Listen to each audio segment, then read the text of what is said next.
Assalamualaikum warahmatullahi wabarakatuh.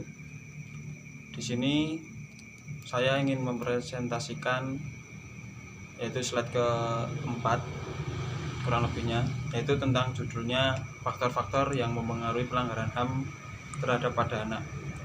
Jadi faktor-faktor tersebut berjumlah dua, yaitu faktor internal dan eksternal. Yang pertama, faktor internal, yaitu faktor-faktor yang dapat mempengaruhi pelanggaran HAM yang timbul dari individu tersebut. Jadi salah satu individu mungkin mempunyai HAM dan KAM, yaitu HAM kan adalah hak asasi manusia itu sendiri, lalu KAM adalah kebutuhan asasi dari manusia itu sendiri atau individu tersebut.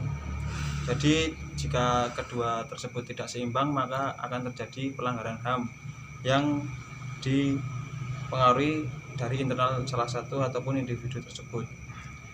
Kemudian faktor lainnya yang masih terdapat dalam faktor internal adalah sikap toleran, yaitu sikap yang tidak bisa menghargai sesamanya. Pada dasarnya adalah manusia itu memiliki rasa ataupun dasar, yaitu makhluk sosial. Jadi jika salah satu tidak bisa mentoleransinya, maka akan terjadi ketidakseimbangan ataupun merujuk ke arah faktor pelanggaran HAM.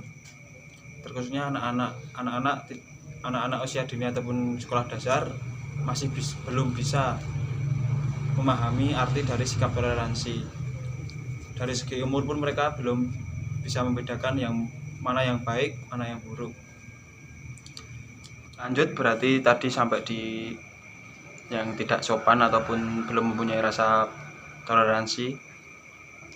Lalu yang kedua adalah faktor eksternal, yaitu faktor yang disebabkan dari faktor luar ataupun lingkungan masyarakat individu tersebut.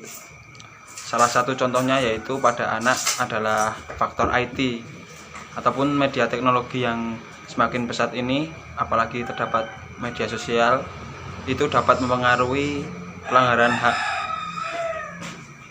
Contoh kasusnya yaitu mungkin yang sering kita temui adalah kasus pembulian yang dilakukan di media sosial. Itu sangat berpengaruh pada mental, apalagi khususnya umur anak-anak yang istilahnya masih labil.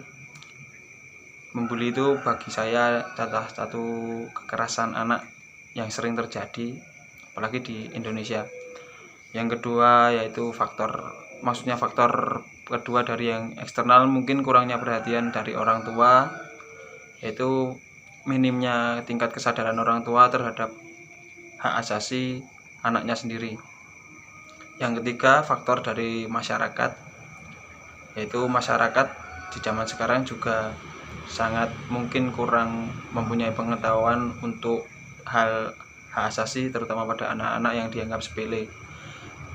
Yang terakhir mungkin faktor eksternalnya mungkin yaitu dari khususnya teman-teman mereka sendiri, khususnya pada anak, yaitu mereka juga mungkin seperti kasus internal tadi yang di internal, yaitu kurangnya toleransi ataupun egonya masih sangat tinggi, jadi rentan sekali terhadap pembulian ataupun yang mencakup tentang pelanggaran hak asasi khususnya pada anak.